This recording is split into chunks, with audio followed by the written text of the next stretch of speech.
Muy buenos días, es una gran alegría el reunirnos para escuchar o meditar la palabra de Dios. En este caso estamos hablando del Salmo 119 en su versículo 140, que dice así: Sumamente pura es tu palabra y la ama tu siervo. El Salmo de referencia se divide en grupos de 8 versículos y en cada grupo el salmista está pasando un estado o dificultad en la vida a las que todo hijo de Dios, más tarde o más temprano, se tendrá que enfrentar.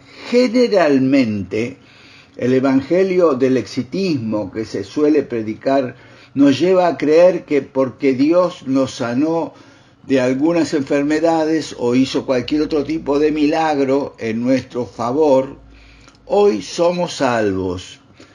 O al menos ya le conocemos a Cristo suficientemente como para entrar a pertenecer al reino de los cielos. Recordemos que un hombre fariseo, principal entre los judíos, llamado Nicodemo, Jesucristo le dijo que debes, de cierto te digo, que el que no naciere de nuevo no puede ver el reino de Dios. Evidentemente, al llamarlo principal entre los judíos, Nicodemo tuvo que haber sido un conocedor de las Escrituras. Por esa misma razón, el Señor Jesús lo lleva a la historia de las víboras venenosas del desierto que el pueblo tuvo que atravesar a la salida de Egipto, y le dice: y como Moisés levantó la serpiente en el desierto, así es necesario que el Hijo del Hombre sea levantado, para que todo aquel que en él cree no se pierda, sino que tenga vida eterna. Evidentemente, la fe no responde a lo que nuestra razón le parece lógico o razonable, sino a la obediencia a la palabra de Dios. Tampoco Dios envió un ángel a decirle a aquel pueblo lo que tenía que hacer.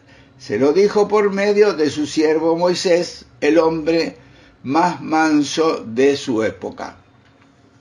En la parábola del rico y Lázaro, Jesús relata una conversación que tuvo el hombre rico con Abraham en el Hades, cuando le pidió que envíe a Lázaro a hablar con sus hermanos para advertirles que no terminen en el tormento como él. A lo que Abraham contestó: a los profetas tienen, óiganlos a ellos.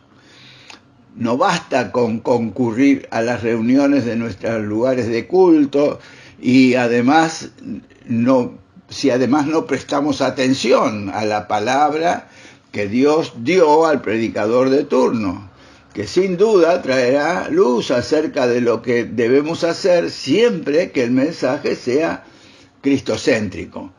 Es el que cree en Cristo el que tiene vida eterna.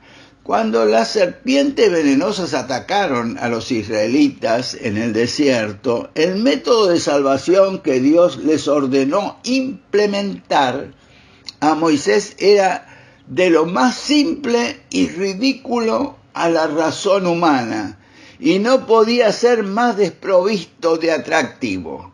Haz una serpiente de metal y cuélgala en un palo en cruz, y todo aquel que fuere picado por las serpientes venenosas mire a la serpiente de metal colgada sobre el palo y vivirá. La palabra de Dios dice: subirá cual renuevo delante de él como raíz de tierra seca. No hay parecer en él ni hermosura. Le veremos, mas sin atractivo, para que le deseemos. Isaías 53, versículo 3. Dios no pudo usar un escenario más deprimente que el Calvario para consumar el acto de amor más sublime de la historia de la humanidad, la redención del hombre. No había guirnaldas con luces ni música de fondo que creara el ambiente adecuado para el estado emocional propicio.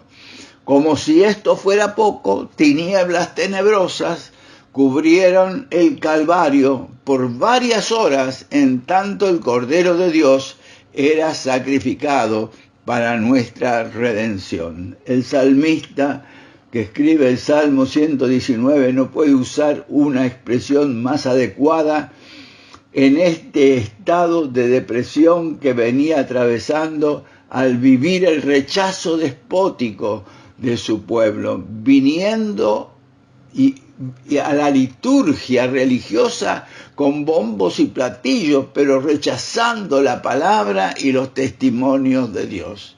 Esta es la razón por la que expresa: sumamente pura es tu palabra y la ama tu siervo. Hoy debemos preguntarnos, cuando me reúno con mis hermanos para meditar en su palabra o en mi devocional privado, como lo hizo este mismo salmista en el versículo 18 del Salmo 119, le pido al Señor: abre mis ojos y miraré las maravillas de tu ley. Muchísimas gracias, y estamos a la espera de que el Espíritu Santo añada su luz y su bendición a esta palabra meditada. Muchísimas gracias.